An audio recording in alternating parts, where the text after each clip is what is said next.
say this. The most exciting fighter that's acting and fighting in boxing right now is Gervonta Tank Davis. Floyd outdoing him. He always been like that. You know what I mean? So I gotta focus on what I'm focusing on. He already did what he had to do, bro. I'm telling you, this version of Tank is gonna be dangerous, bro. If you know about boxing, come on, it is Gervonta Davis, bro. Legendary boxer Floyd Mayweather recently shared his thoughts on the highly anticipated rematch between Lamont Roach and Gervonta Tank Davis, and he didn't hold back. Mayweather firmly believes that Lamont Roach simply lacks the necessary tools to overcome Davis in their upcoming clash. According to Floyd, Tank's rare combination of explosive speed, devastating power, and exceptional ring intelligence creates an almost insurmountable challenge for Lamont.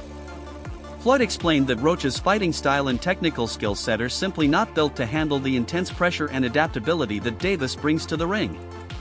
Unless Lamont makes significant, possibly radical adjustments to his approach, Floyd insists the odds remain heavily stacked in favor of Davis maintaining his dominance and comfortably securing another victory. Loss versus Gervonta Davis may get overturned. It's not going to happen.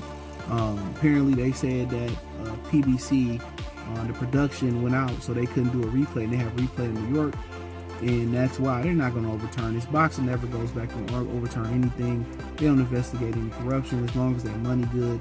You know, they didn't go back and overturn Ryan Garcia cheated. They didn't overturn that to a loss. They did a no contest. It should have been a loss. He had a competitive advantage. When Margarito cheated Miguel Cotto, they didn't go back and open up an investigation. Manny Pacquiao wanted them to investigate and rescore the Jeff Horn fight. People forget that. People screaming corruption there, so they're not going to overturn this. Lamont Roach don't have a major promoter behind him. People will get paid off, and this will go away, and they're going to uphold the win, even though they blatantly broke the rules on 2 separate occasions. The knee should have been counted and wiped in the face. So boxing has always been corrupt. It's always been controlled by money.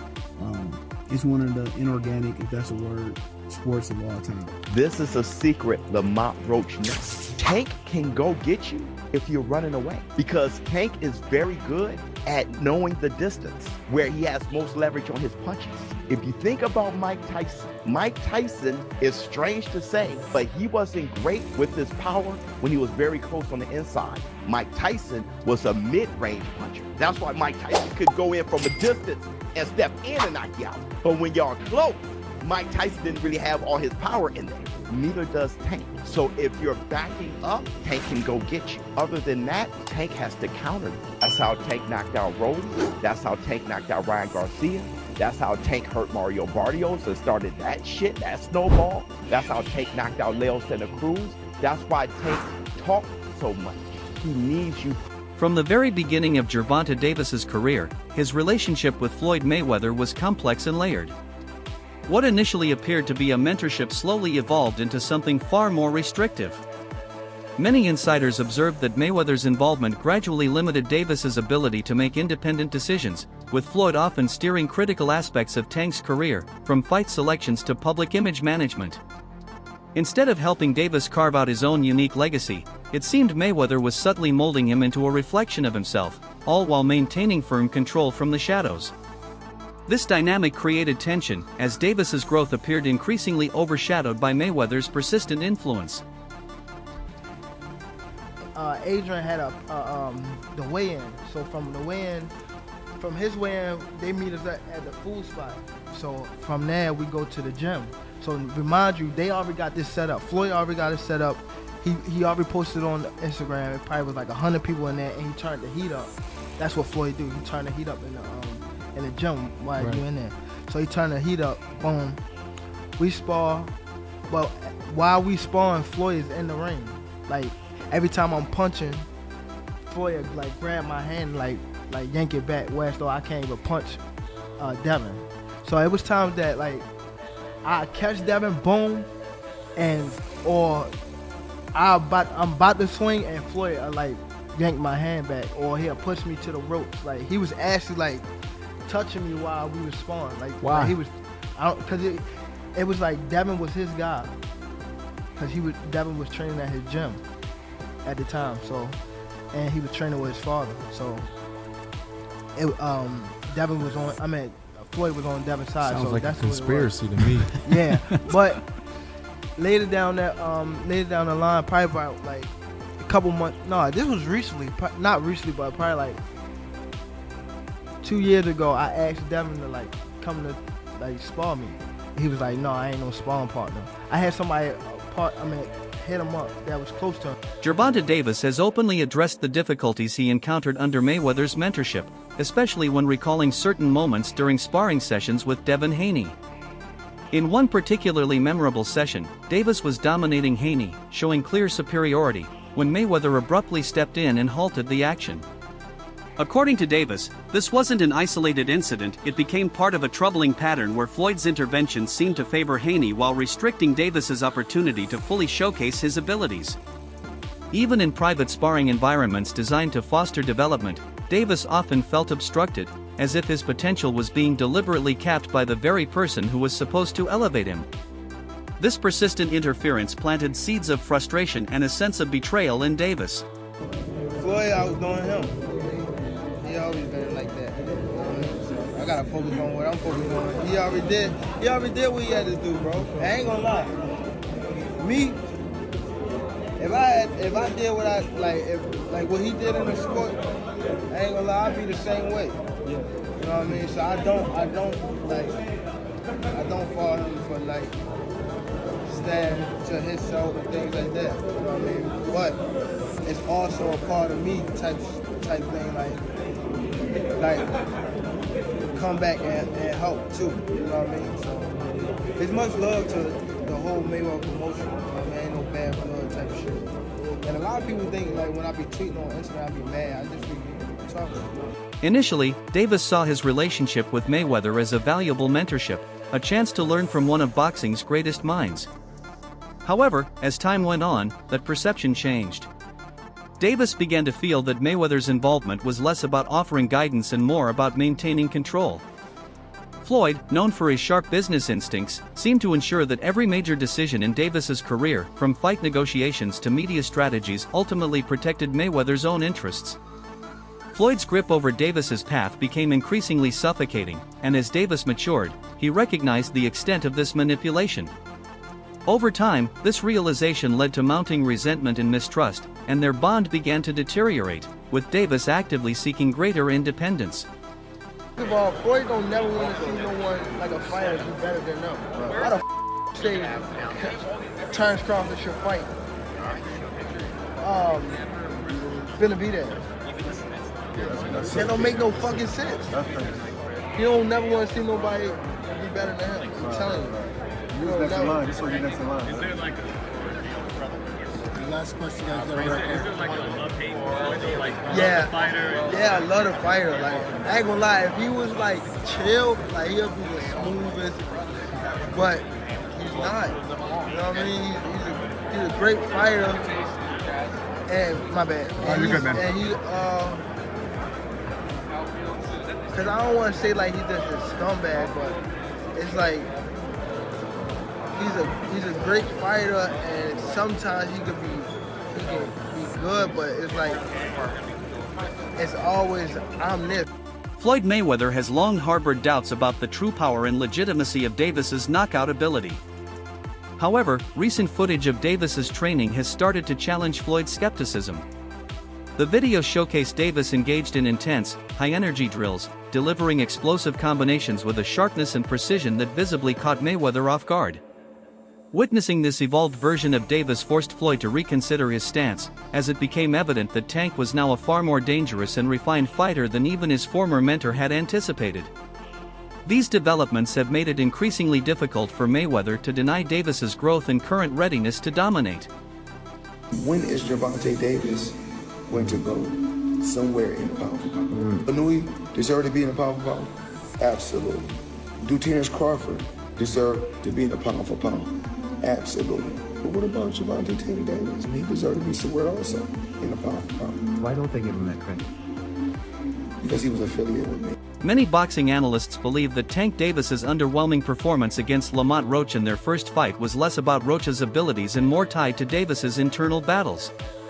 Davis has openly admitted that during that period, he was struggling with significant mental and physical challenges, even considering stepping away from the sport temporarily or seeking therapy. Despite these personal issues, Davis chose to proceed with the fight, though clearly not at his peak. Now, with the rematch looming, Davis is focused on proving that the previous bout was an outlier. Fans are expecting to see a reinvigorated, fully conditioned Davis who is prepared to put on a dominant, career-defining performance to remind everyone of his true capabilities. He wants to do therapy, he wants to do real estate. They want to say he wasn't all in because him and Roach are friends, and he's going to be focused for the second fight. A lot of excuses they want to say is because of the braids, the oil getting in his eye. Whatever. This is what really happened. And I just now came to this conclusion because I've been making some other videos for Patreon, but Lamont Roach posted a video recently on The first fight between Davis and Roach exposed several critical vulnerabilities in Davis's game, particularly his lapses in defense and declining stamina, weaknesses that Roach effectively exploited. This rematch now stands as a pivotal moment in Davis's career, a chance to prove whether his disappointing performance was merely an off night or a sign of deeper decline.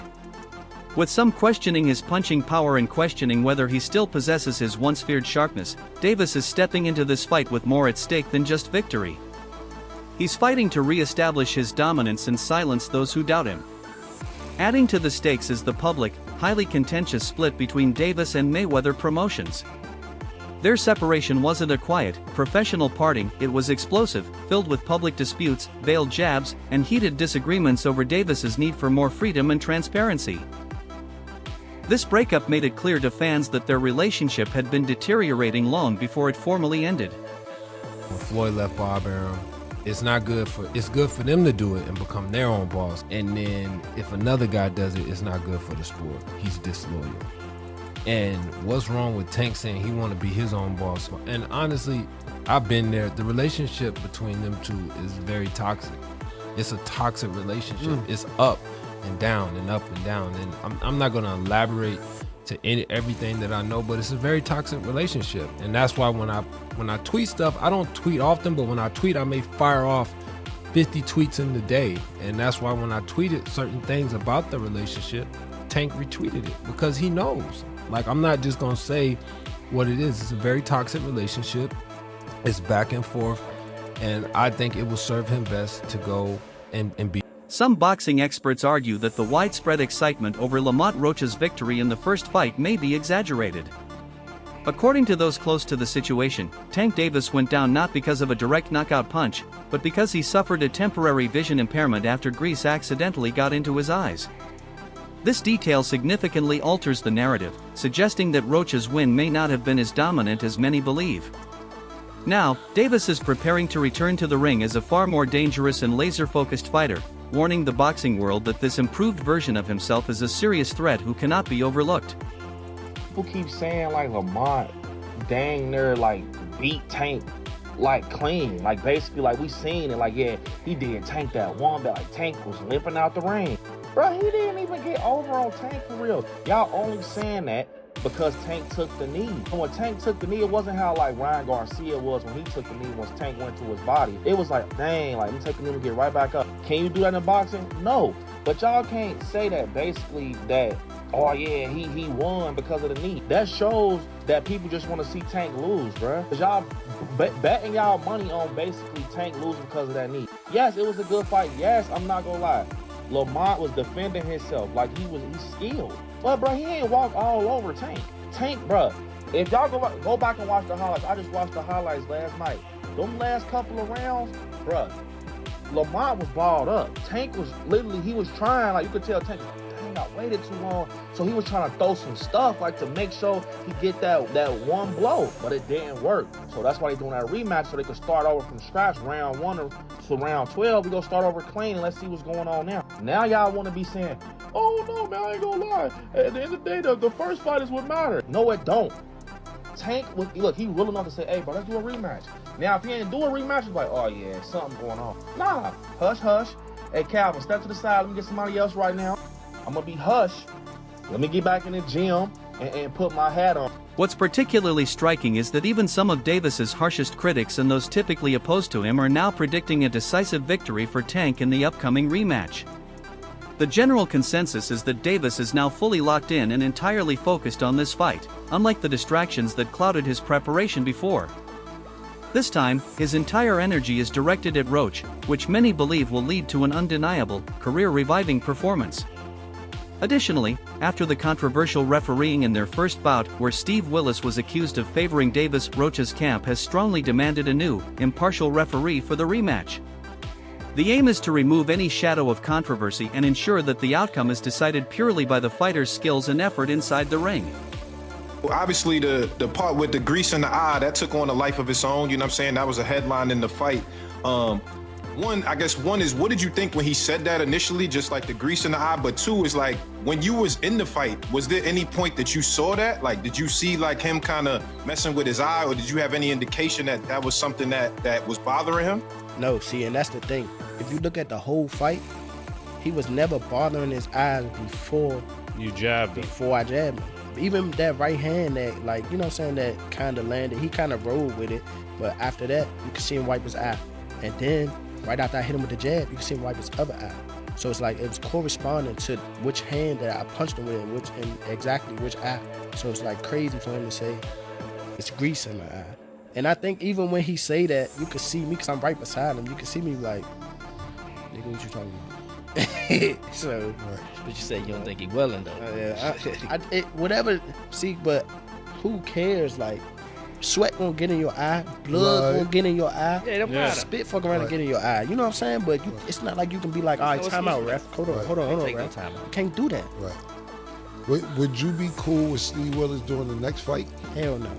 He can't do the next fight. No, he can't do the next fight. Right. No. Pops, it's a no? Hell no. Yeah, fuck that. Man. Yeah. You know how many Coach Ben on him, man. He lucky he ain't running Coach Ben after that fight. But look how many times he fucked the fight up though. The knee, him going to the corner to get assistance, like, who knows? Not saying that they did any cheating shit or nothing like that. But like, he wiped his face with a towel. You can't do that. Right. You can't do none of that. Right. That's a disqualification. You turned your back on the ref after you took a knee. Usually the ref will be like, all right, he don't want to fight no more. Fight's off. Not all experts agree with the narrative that Roach clearly defeated Davis in their initial meeting. Boxing veteran Gary Russell Jr. has openly challenged this popular opinion, arguing that while Roach performed well, he did not decisively outclass Davis to the point where a clear victory should have been awarded. According to Russell, when facing a champion of Davis's caliber, the challenger must establish absolute dominance to claim the title, and in his view, Roach simply didn't do enough. This perspective adds further layers to the ongoing debate, making the rematch even more critical in determining who truly deserves the upper hand.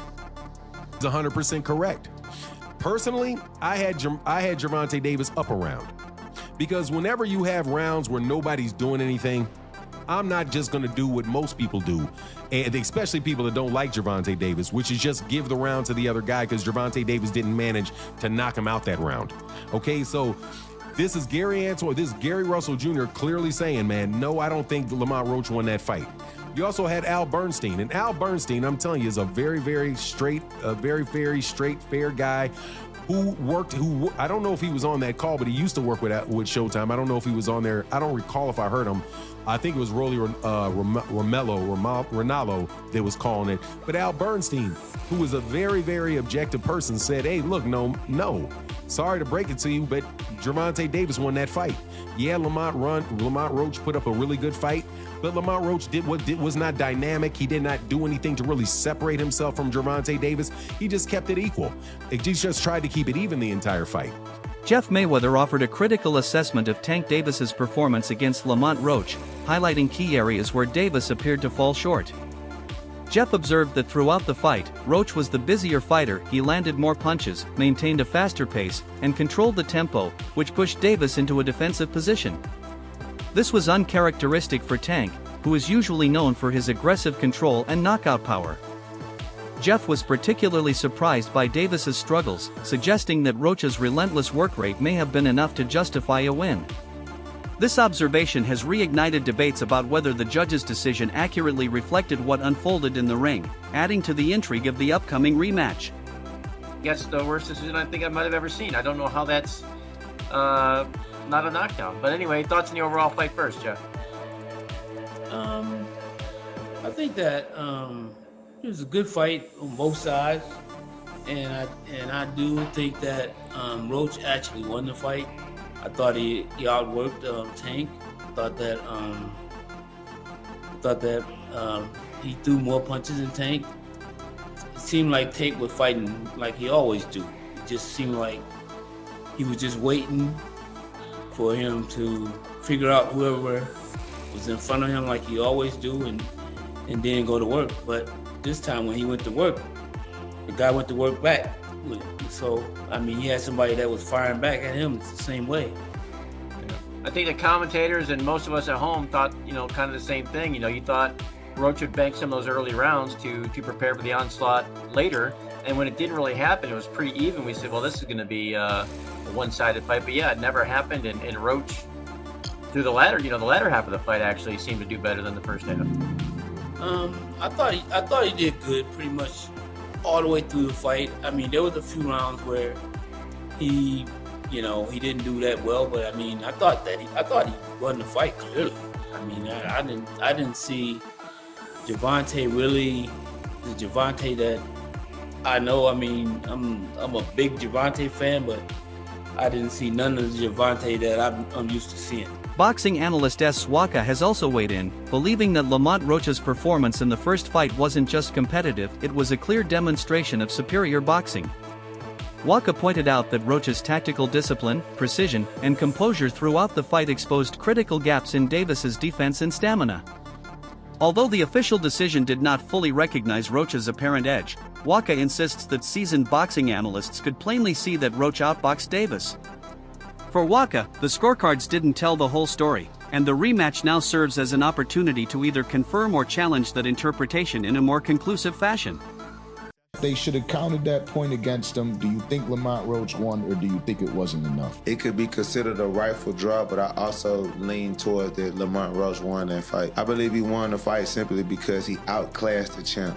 In boxing, you have to do two things to beat the champ. You either got to knock out the champ or completely outclass the champ. But you have to beat the champ. You're not going to just get the win because you survived or you put up a good fight. Bro lost that fight. Facts. Like, when you really, really know boxing and know boxing for what it really, really is, Tank lost that fight. No matter how much people, emotions and feelings are attached to it, because Tank is a hero of the hood. The ghetto loved the Tank. Gervonta Davis has been crowned king. My personal opinion, I don't think he should take the rematch, and I think he's already done what you just said. I think off of what he's already accomplished with the draw, he's already in a life-changing situation to where he could change every person around his life forever. He's now what's called a prize fighter, guaranteed. He's now what's also called a A-side fighter right now. But if he does what I like to call the Deontay Wilder and chase the legacy of getting the win, because you thinking from more of 100% on the boxing aspect than the business aspect, which Gervonta Davis has clearly showed everybody. The larger amount of his success is from the business module of the way he does boxing that was being gifted to him through Mayweather and Mayweather Promotions and PBC. But at the end of the day, so what? That's what he's supposed to do. I'm not mad at Gervonta Davis for. So, what do you think about Gervonta Davis's preparation for this rematch?